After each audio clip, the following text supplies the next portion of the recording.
Hello guys, welcome back to chocolate gamer XD. তো বলো কাসের ভাই ব্রাদার, কেমন আছো তোমরা? শান্তি রহমান শান্তিতে আর থাকতে দিল কই? শান্তিতে না থাকতে দিল আমাদের, না দিল তার প্রেমিকের টুনটুনিকে। পারবে না। আরে ডাউন হও। আমার ভয় লাগতেছে।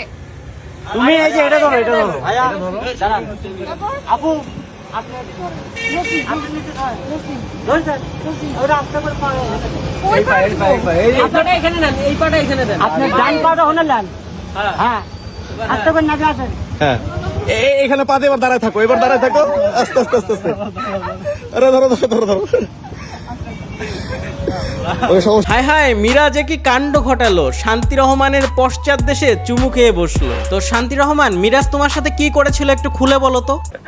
হ্যাঁ, ওই যে ট্রাক থেকে নামার সিন ছিল। হ্যাঁ, আমি নামতে পারি না, তো অনেক প্যারা খাইতেছিলাম, পরে আমাকে নামতে হেল্প করছে, এটাই। ও আচ্ছা, জাস্ট এইটুকুই, আর কিছু করে নাই? এইদিকে তোমার পশ্চাৎ দেশ নিয়ে যে নাড়াচাড়া হয়ে গেল সেটার কোনো খবরই নাই। বাহ বাহ বাহ। গাইস, এখন তোমরাই বলো, এই সম্পর্কে আমি আর কিছু বলবো না, তোমরাই বলে দাও কমেন্ট বক্সে শান্তি রহমানকে কি করা উচিত। আর অবশ্যই কমেন্টে তোমাদের মূল্যবান মতামত জানাবে, আর চ্যানেলে নতুন হলে অবশ্যই সাবস্ক্রাইব করে দিবে। আর তোমরা কি চাও আমি রেগুলার ভিডিও দেই? তাহলে অবশ্যই রেগুলার ভিডিও চলে আসবে তোমাদের সামনে। তো আজ এ পর্যন্তই, আবারও দেখা হবে নতুন কোনো ভিডিওতে নতুন কোনো কন্টেন্ট নিয়ে। সে পর্যন্ত সবাই ভালো থাকো, আল্লাহ হাফেজ গাইস, টাটা, বাই বাই।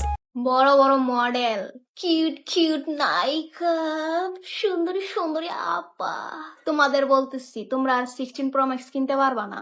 কারণ কি জানো? তোমাদের নেতা বিদেশ বিদেশ